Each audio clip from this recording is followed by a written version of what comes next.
السلام علیکم ورحمۃ اللہ وبرکاتہ۔ رمضان المبارک کا مہینہ بہت بابرکت مہینہ ہے، بہت سعادتوں والا مہینہ ہے، رحمتوں والا مہینہ ہے۔ اس کی اہمیت کا اندازہ اس بات سے لگایا جا سکتا ہے کہ رمضان المبارک میں پڑھا جانے والا نفل کا ثواب فرض کے ثواب کے برابر اور فرض کا ثواب 70 فرضوں کے ثواب کے برابر کو پہنچ جاتا ہے۔ اس کی ہر ایک گھڑی بہت قیمتی ہے۔ جیسا کہ آپ کو معلوم ہے، چوروں کی کئی قسمیں ہوتی ہیں۔ ایک ایسا چور ہوتا ہے جو پاکٹ مارتا ہے، ایک ایسا چور جو موبائل چوری کر لیتا ہے، کوئی جوتا چور ہوتا ہے تو کوئی کار چور۔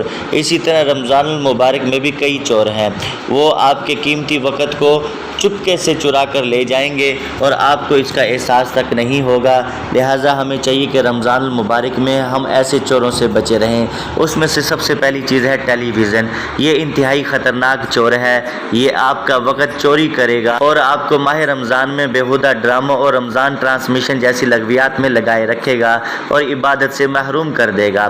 دوسرے نمبر پر آتا ہے بازار۔ یہ چور بڑا شاطر چور ہے، یہ آپ سے وقت اور پیسہ دونوں لے اڑے گا۔ یہ آپ کا ہاتھ پکڑ کر بے مقصد بازاروں میں گھمائے گا۔ تیسرے نمبر پر ہے کچن۔ یہ چور خواتین کو ٹارگٹ کرتا ہے اور رمضان میں انہیں طرح طرح کے پکوانوں اور ریسیپیز کے پیچھے لگا کر تلاوت قرآن اور ذکر و اذکار سے محروم کرتا ہے۔ چوتھے نمبر پر ہے سحری کی تیاری۔ یہ بظاہر بزرگ چور ہے، مگر یہ آپ کو آدھی رات سے ہی سحری کی تیاری پر لگا کر آپ سے تہجد، نوافل اور دعا کے مواقع سب چھین لے گا۔ پانچویں نمبر پر آتا ہے فیس بک۔ یہ چور بڑا پروفیشنل چور ہے، ہر دم آپ کے ساتھ ہوتا ہے۔ یہ آپ سے نہ صرف آپ کا وقت چھین لے گا بلکہ آپ کو غیبت، دشنام، گالم گلوچ کا مرتکب کر کے چھوڑ دے گا۔ چھٹے نمبر پر ہے لوڈو گیم۔ یہ چور رمضان کے مہینے میں زیادہ تر دیہاتوں میں پایا جاتا ہے، جہاں عموماً نوجوان فارغ ہوتے ہیں۔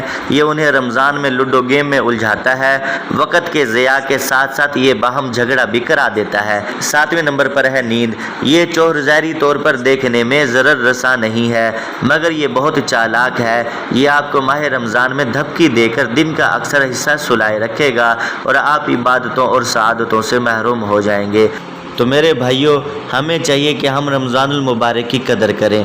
کیا پتہ اگلے سال یہ رمضان المبارک ہمیں نصیب ہو یا نہ ہو، اس لیے غنیمت جان کر اس میں زیادہ سے زیادہ ہم نوافل ادا کریں، قرآن پاک کی تلاوت کریں، اللہ تعالیٰ سے دعا مانگیں۔ اللہ تعالیٰ سے دعا ہے کہ اللہ تعالیٰ مجھے اور آپ کو ایمان اور سلامتی والی زندگی اور خاتمہ بالخیر عطا فرمائے۔ السلام علیکم ورحمۃ اللہ وبرکاتہ۔